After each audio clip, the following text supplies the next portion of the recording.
நம்பிக்கை நம்பிக்கை நம்பிக்கை நம்பிக்கை இல்லாமல் நாளை இல்லை.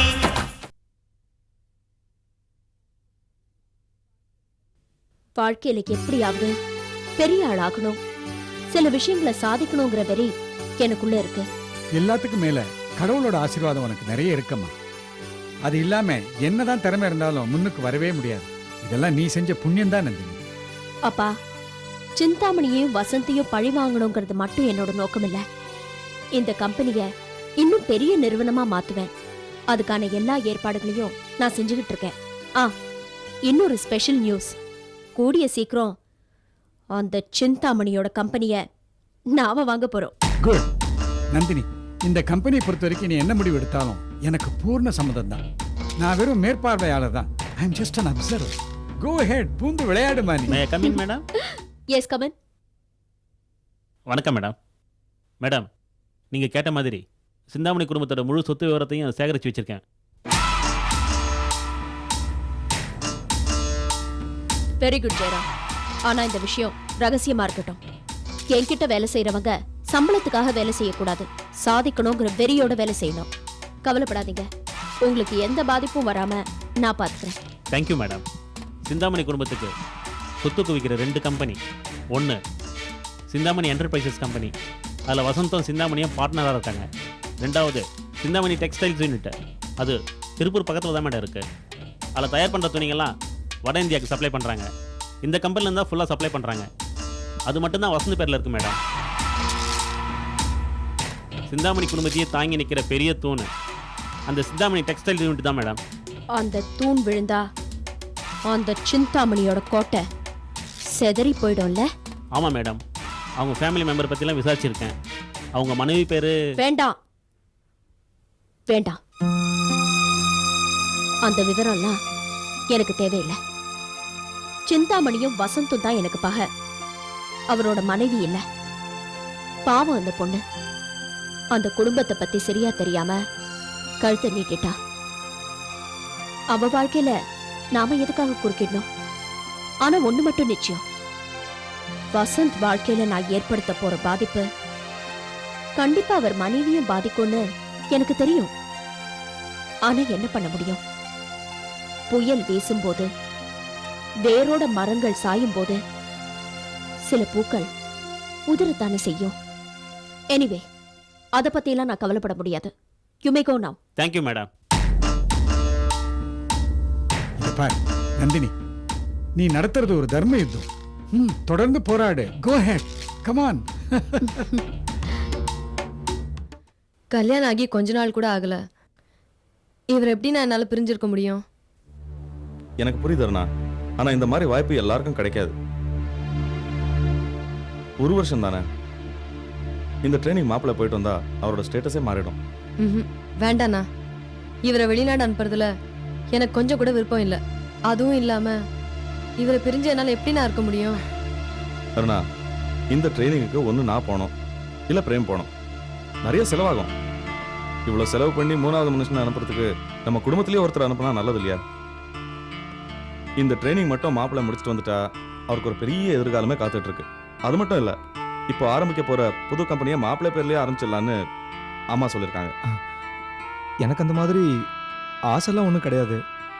அதுவும் இல்லாமல் இந்த மாதிரி பெரிய பிஸ்னஸ்லாம் பண்ணி பழக்கமும் இல்லை. பிரேம், நான் மட்டும் என்ன பிறக்கும் போதே பிஸ்னஸ் மேனாக பிறந்தேன்? எல்லாம் பழகிக்க வேண்டியதான். நீங்களும் எங்கள் பிஸ்னஸில் பங்கெடுத்துக்கணும்னு நான் ஆசைப்பட்றேன். கார் சம்மந்தப்பட்ட பிஸ்னஸ்ங்கிறதுனால மற்றவங்கள விட நீங்கள் சீக்கிரம் முன்னேறலாம். பிரேம், எங்கள் மாப்பிள்ளை பெரிய பிஸ்னஸ் மேன் சொல்லிக்கிறதுல பெருமை எங்களுக்கு தானே? அதெல்லாம் உண்மைதான். ஆனால் இப்போ என் சூழ்நிலை வர மாதிரி இல்லை. அப்பாவை இந்த வயசுக்கு மேலே நான் தனியாக விட்டுட்டு போகிறது எனக்கு ஒன்றும் சரியாக வரல. அருணாவும் என்னை பிரிஞ்சு 1 வருஷம் இருப்பாளான்னு எனக்கு சரியாக தெரியல. 1 வருஷம் தானே பிரேம், கண்ணை மூடி கண்ணை திறக்கிறதுக்குள்ள ஓடி போயிடும். இன்னைக்கு எத்தனை பேர் பொண்டாட்டி பிள்ளைங்களெல்லாம் விட்டுட்டு 5 வருஷம் 10 வருஷம் துபாய், மஸ்கட், கனடான்னு வேலை செஞ்சுட்டு இல்லையா? இன்னைக்கு இதெல்லாம் ரொம்ப சாதாரணம் பிரேம். நமக்கு இருக்கிற சொத்தே போதும்னா அது நல்லபடியா மெயின்டைன் பண்ணா 7 பிறவிக்கு உட்காந்து சாப்பிடலாம். அருணா, பிஸ்னஸை பெருசு பண்ணுறது காசு சம்பாதிக்கணுங்கிற ஒரே எண்ணத்தில் இல்லை. ஆலமரம் தன்னோட வேர்களை பரப்புற மாதிரி நம்ம பிசினஸை டைவர்சிஃபை பண்ணி டெவலப் பண்ணா எத்தனையோ பேருக்கு உத்தியோகம் கொடுக்கலாம். பல குடும்பங்கள் சந்தோஷமா இருக்கிறதுக்கு நாம ஒரு காரணமா இருக்கலாமே.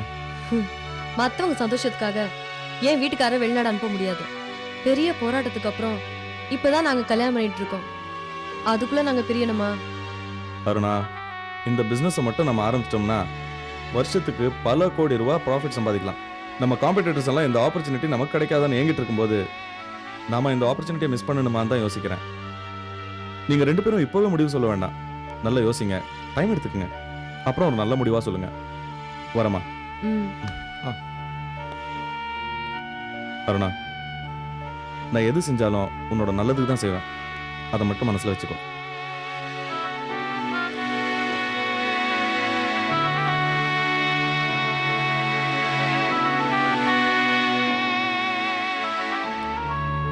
எனங்க கொஞ்சம் வாங்க.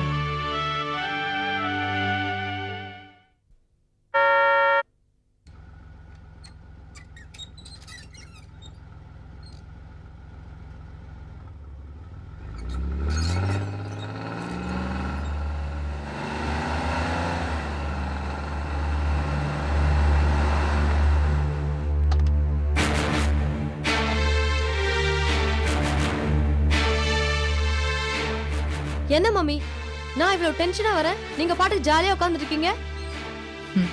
முதல்ல உட்காரு உட்காரு. என்ன, உங்க அண்ணன் வீட்டுக்கு வந்தானா? ஆமா, அவரை வெளிநாடு அனுப்ப நான் ஒத்துக்க மாட்டேன். அதுவும் 1 வருஷம் என்னால பிரிஞ்சிருக்க முடியாது மம்மி. 1 வருஷம் தானே, போயிட்டு வரட்டும். என்ன மம்மி இவ்வளவு சாதாரணமா சொல்லிட்டீங்க? எங்களுக்கே இப்பதான் கல்யாணம் ஆயிருக்கு, அதுக்குள்ள பிரிக்க பாக்குறீங்களே.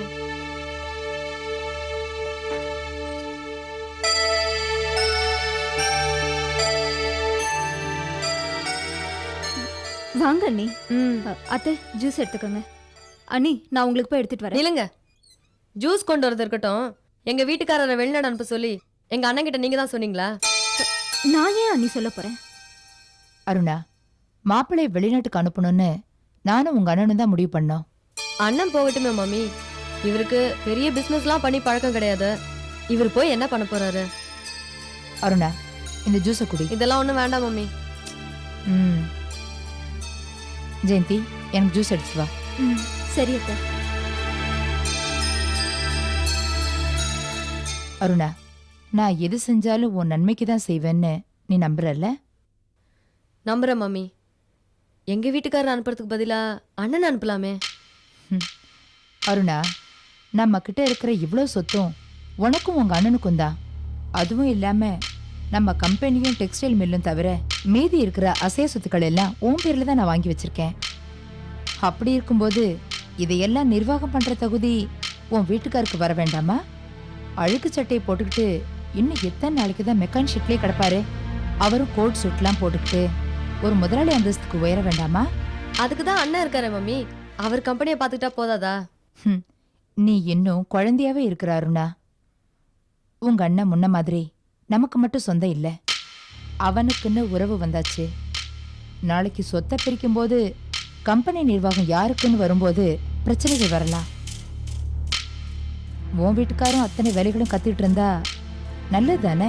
அண்ணன் இப்படிலாம் பாகுபாடு பார்க்க மாட்டாரு. வசந்த பத்தி எனக்கு தெரியும்.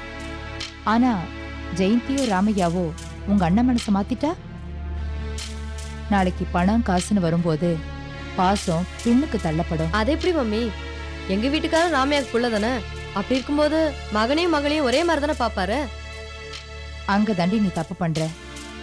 ஜெயந்தியை தான் பொண்ணுன்னு நினைக்கிற ராமையா உன்னை அவரோட மருமகள் நினைக்க மாட்டாருடி. உன்னை எப்பவுமே சிந்தாமணியோட மகளா தான் பாப்பாரு. அப்படி பார்க்கும்போது நிச்சயமா உன்னை விட ஜெயந்திக்கு தான் முக்கியத்துவம் கொடுப்பாரு. என்ன மம்மி, 2 பேருமே அவர் பிள்ளைங்க தானே. அப்படி இருக்கும்போது அவர் மனசுல எப்படி பாகுபாடு ஏற்படும்? உன் வயசுக்கு அது புரியாதும்மா.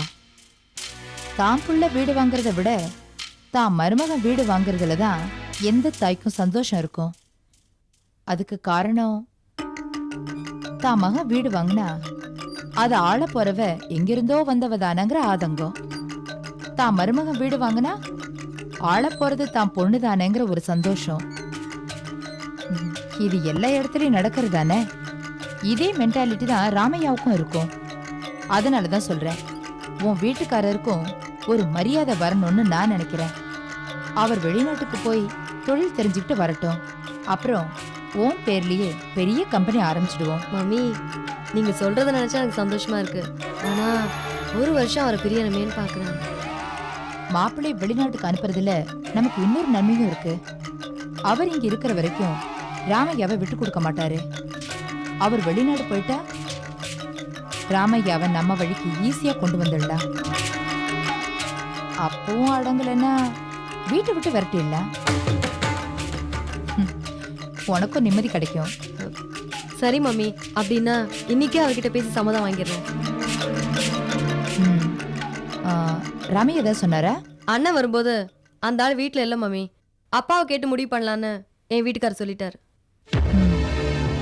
ராமையா சென்டிமெண்டா ஏதாவது பேசி வெளிநாடு போறத கெடுக்காம பாத்துக்காருனா அதை நான் பாத்துக்கிறேன் மம்மி. மாப்பிள்ளை வெளிநாடு போகட்டும், அப்புறம் இருக்கு ராமையாவுக்கு. அத்தை ஜூஸ். அண்ணி, என் வீட்டுக்காரு வெளிநாட்டுக்கு போக போறாரு. மெக்கானிக் ஷெட்டுக்கு போய் உங்க அண்ணன் கிட்ட இல்லாத பொல்லா சென்டிமெண்டெல்லாம் பேசி தடுத்து நிறுத்திட போறீங்க. இத உங்க அப்பா கிட்டயும் சொல்லி வைங்க. வாங்க மம்மி.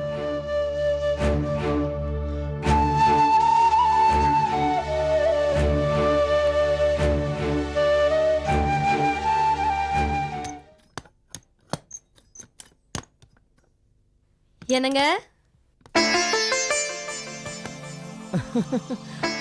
ஏய் அருணா, என்ன இது? நீ தான் என் பொண்டாட்டியான்னு எனக்கே சந்தேகமா இருக்கு. பார்க்கிறதுக்கு மங்களகரமா இருக்கு. ஆமா, கோயிலுக்கெல்லாம் போயிட்டு வர மாதிரி தெரியுது. என்னாச்சு உனக்கு? முதல்ல கை கொடுங்க. வேணாண்டா, கையெல்லாம் ஒரே கிரீஸா இருக்கு. பரவாயில்ல, சொல்ல வந்தது சொல்லுமா. நீங்க வெளிநாட்டுக்கு போறீங்க. என்ன அருணா இது? நான் போக கூடாதுன்னு அண்ணன் கிட்ட சண்டை போட்டு அவர் அமுச்சு வச்சிட்ட. இப்ப நீ ஏன் திடீர்னு மனசு மாறிட்ட?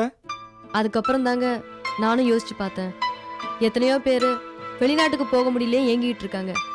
அந்த சந்தர்ப்பம் தானா உங்களை தேடி வரும்போது அதை ஏன் தடுப்பானேன்னு யோசிச்சு பார்த்தேன். அதான் அப்புறம் அனுப்பலாம்னு தோணுச்சா? அப்ப கூட தோணலைங்க. எனக்கு ஒரே குழப்பமா இருந்தது. என்னால கரெக்டா ஒரு முடிவுக்கு வர முடியல. அதான் கோவில் போய் திருவிழா சீட்டு போட்டு பார்க்கலாம்னு நினைச்சேன். போட்டேன். அதுல நீங்க வெளிநாடு போகலான்னு வந்தது. கடவுள் கட்டளை மீறக்கூடாதுங்கிறதுனால நானும் முழு மனசோட உங்களை வெளிநாட்டுக்கு அனுப்ப முடிவு பண்ணேன். நீங்க நல்லபடியா போயிட்டு வாங்க. ஒரு வருஷம் தானே, உங்க நினைப்பிலேயே அந்த ஒரு வருஷத்தை ஓட்டிடுறேன். சரி அருணா, முக்கியமா அதுக்கு சம்மதிக்க வேண்டியவங்க 2 பேரு. நீ சம்மதிச்சிட்ட, நான் அப்பாவையும் ஒரு வார்த்தை கேட்டு முடிவு பண்ணிடுறேன். ம்ஹும். நீங்க கண்டிப்பா போறீங்க. எத்தனை நாளைக்கு தான் இந்த கிரீஸை கையில அப்பிக்கிட்டு இருப்பீங்க? நீங்களும் கோட் சூட் போட்டுக்கிட்டு ஒரு கம்பெனியை நிர்வாகம் பண்ண வேண்டாமா? உங்களை அப்படி பார்க்கணும் தாங்க எனக்கு ஆசையா இருக்கு. சரி சரி, உன் ஆசை நிச்சயமா நிறைவேறும். இப்போ வா போலாம். வா.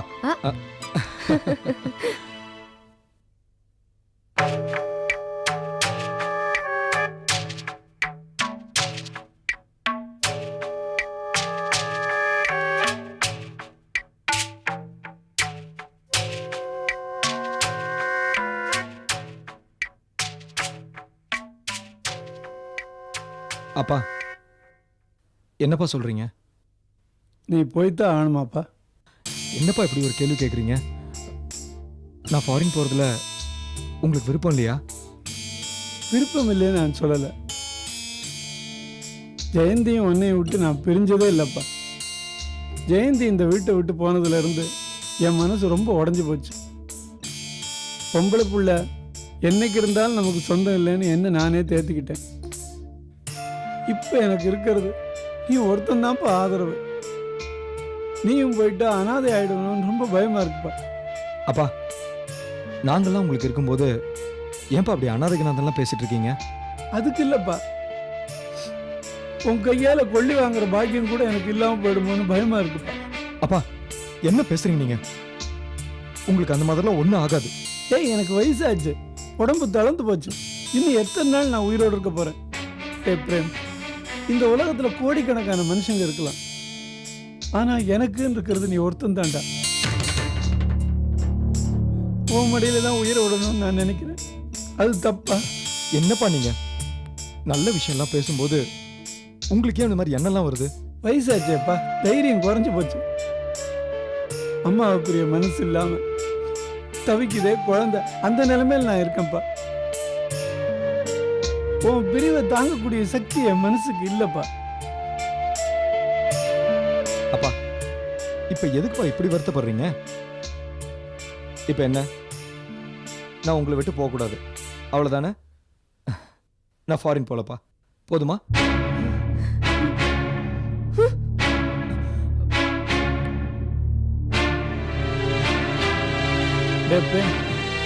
அருணா வருத்தப்படுறத பார்த்தா நீ வெளிநாடு போறதுக்கு அவளுக்கு சம்மதம் போல இருக்க.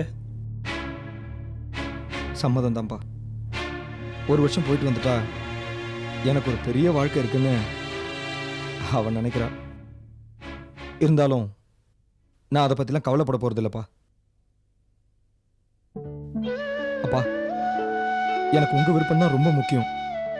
உங்களுக்கு பிடிக்கலன்னா நான் போலப்பா. பிரேம், நீ வாழ்க்கையில முன்னுக்கு வரத்துக்கு ஒரு சந்தர்ப்பம் கிடைச்சிருக்குன்னா அதை பார்த்து சந்தோஷப்படக்கூடிய முதல் ஆள் நான் தான்டா. நான் அந்த காரணத்துக்காக உன்னை வெளிநாடு போக வேண்டாம்னு சொல்லப்பா. என் மனசுல இருக்கிற பயத்தை சொன்ன அவ்வளவுதான்ப்பா. எனக்கு புரியுதுப்பா. உங்களை விட எனக்கு பணமோ பதவியோ பெருசு இல்லை. நான் ஃபாரின் போல. இதோட இந்த மேட்டர் விடுறீங்களா? நீங்க சந்தோஷமா இருக்கணும், அதான் எனக்கு முக்கியம். ஓகே?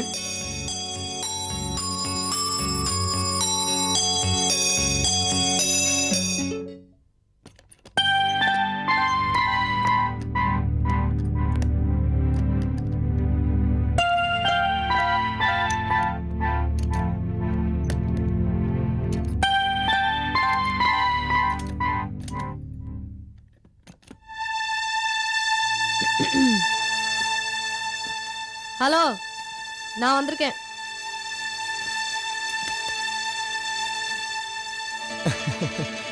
வாருண்ணா, எப்போ வந்த? வேலை பிஸியில் நீ வந்ததே நான் கவனிக்கல. ஆமா ஆமா, என்ன கவனிக்க உங்களுக்கு எங்க நேரம் இருக்கு? வீட்ல இருந்தா ஓஞ்சி போன அப்பாவையும், இங்க வந்தா ஓட்ட வண்டியும் கவனிக்க தான் உங்களுக்கு நேரம் சரியா இருக்கு. சரி சரி, பசங்க முன்னாடி கத்தாத. நம்ம பஞ்சாயத்துலாம் போய் தனியா வச்சுக்கலாம். அதெல்லாம் ஒண்ணும் வேண்டாம். இரு. டேய், புது வண்டி வந்திருக்குல்ல, போய் வாட்டர் வாஷ் பண்ணு போ. சரிண்ணே. சரி, என்ன விஷயம் சொல்லு. நீங்க வெளிநாட்டுக்கு போய் ஆகணும். உங்க அப்பா உங்க முகத்துல கரிய பூசினாரு, நீங்க கையெல்லாம் கரிய பூசிட்டு நிக்கிறீங்க. இப்படி அழுக்கு ட்ரெஸ்ஸோட நம்ம காலம் போயிடணுமா?